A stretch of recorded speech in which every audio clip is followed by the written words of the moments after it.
This Pride Month, I want to talk about where it all started, because Pride didn't start with a parade. It started with a riot. So June 28th of 1969, the police raided a bar in Greenwich Village called the Stonewall Inn, and that's really what kick-started Pride marches across the world. So in the 1960s, being gay was illegal across most of the US, and the Stonewall Inn was a gay bar in Greenwich Village. So it's one of the few places where LGBTQI+ people could just feel free to be themselves and not have to hide. And I know it sounds a bit counterintuitive having a gay bar when homosexuality is criminalized, but a lot of these bars were run by organized crime, and in exchange for that, these organized crime groups were able to charge exorbitantly high prices for the drinks and everything in these bars. But despite the regular bribes, Stonewall was still regularly raided by the police. For the most part, the management knew when this was going to happen in advance, so they were able to prepare for it. But in this respect, June 28th was a little bit different. So police came to raid Stonewall Inn, and management say that they weren't tipped off this time that they were going to come. So there was 2 undercover policewomen and 2 undercover policemen who were gathering visual evidence. And then once they thought they had enough, they reached out to the Public Morals Squad, who were waiting outside and would then step in. So when the Public Morals Squad did step in, this caused a lot of confusion because people hadn't been expecting it.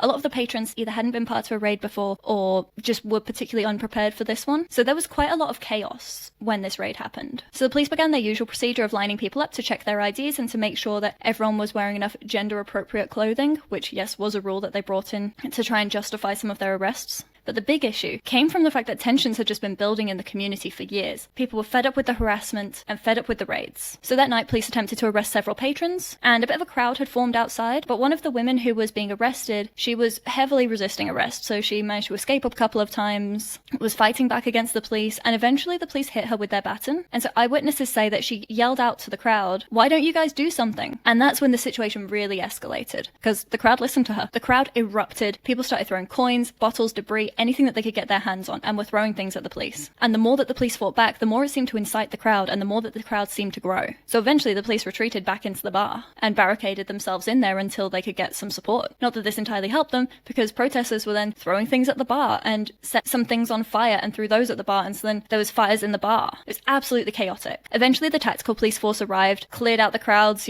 through force and arrests, but the general unrest didn't end. For days, people continued to protest outside of Stonewall. By the end, thousands of people showed up. Crowds were chanting and marching and fighting back against the police. And it was chaotic, but so cathartic for this community who had been made silent for so long. And eventually, the protests did fizzle out, but the energy that they generated didn't. Within weeks, LGBTQI+ organizations had formed some new groups, including the Gay Liberation Front and the Street Transvestite Action Revolutionaries. And then just 1 year later, on June 28th of 1970, the first Christopher Street Liberation Day March took place, which would eventually become the first ever Pride Parade. So this riot inspired global activism and inspired modern Pride.